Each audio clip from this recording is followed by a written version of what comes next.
could you tell us about the pin that you're wearing? Well, as importantly, I'm wearing colors of Ukraine. That's true.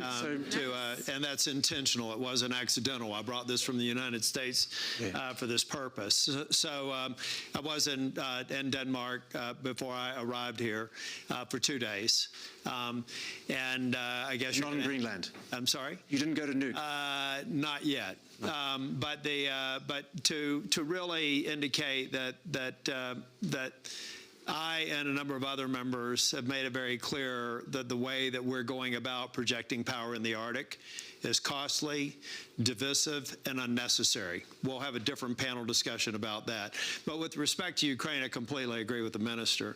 I've said from the beginning that there can be no resolution in Ukraine without Ukraine at the table, and actually without Ukraine's criteria for their freedom, for their territorial integrity. Those are all decisions that have to be made by the president, his advisors, and the Ukrainian people.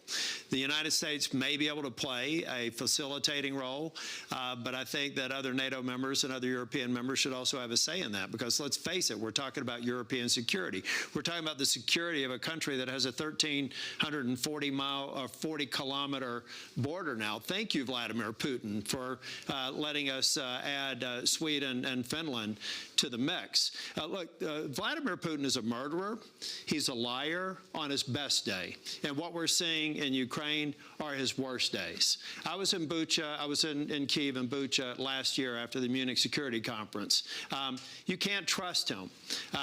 We have to have, beyond Ukraine and the United States, we also have to have eyes on it from NATO allies, particularly those in the area, to make sure that we have a lasting and fair peace. But I think we have to look at everything that Vladimir Putin says and run it through a truth filter, because he simply can't be trusted. So this agreement has to be very specific, and there have to be consequences for violating it.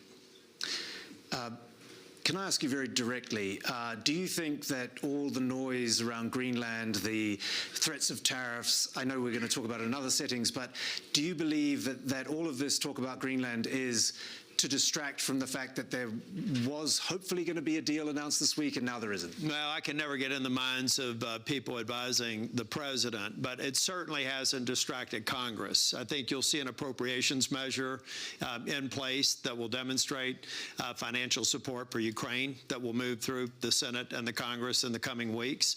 You know, in the United States, this president forces us all to be able to walk and chew gum. We can't just be focused on one issue.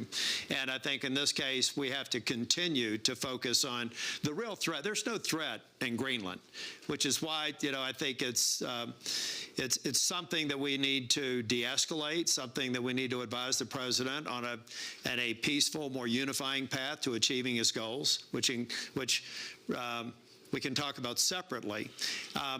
But here the focus is on Ukraine. I think the American people still continue to support Ukraine, and this is an election year. Those who veer too far away may have electoral consequences to deal with, frankly. And that's what I love about the fact that you're on our panel, because you're not running for election this year. Yeah, but as I told the minister, if you check my record in the first administration, I was equally outspoken. Here's the point. This is where it's very important. I support the majority of President Trump's policies. I'll give you a good example in Greenland. I support the what? Being able to project power in the Arctic. My goodness, anyone in NATO should understand that as a priority. We had Russia and China actually in military exercises in the Arctic for the first time, large-scale military exercises. So clearly, we have to have a power projection platform, and Greenland makes a lot of geographic sense.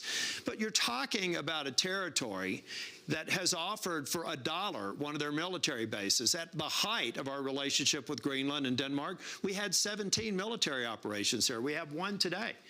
For anyone to suggest that in order for us to be present in Greenland and project power, that it requires some financial transaction, which incidentally, as a fiscal conservative, would be more costly than we need to achieve the president's aim.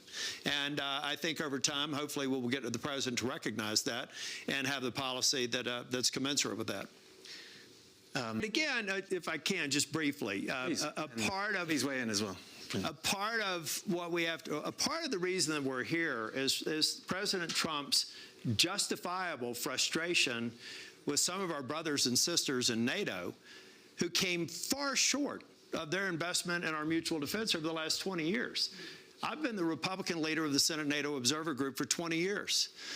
Collectively, $2 trillion with a T has not been spent to achieve the minimum that our colleagues should have in NATO. Can you imagine what deterrent effect there would have been if every member of NATO had actually invested the $2 trillion over 20 years? What would that have done for modernization? What would that have done for the industrial base?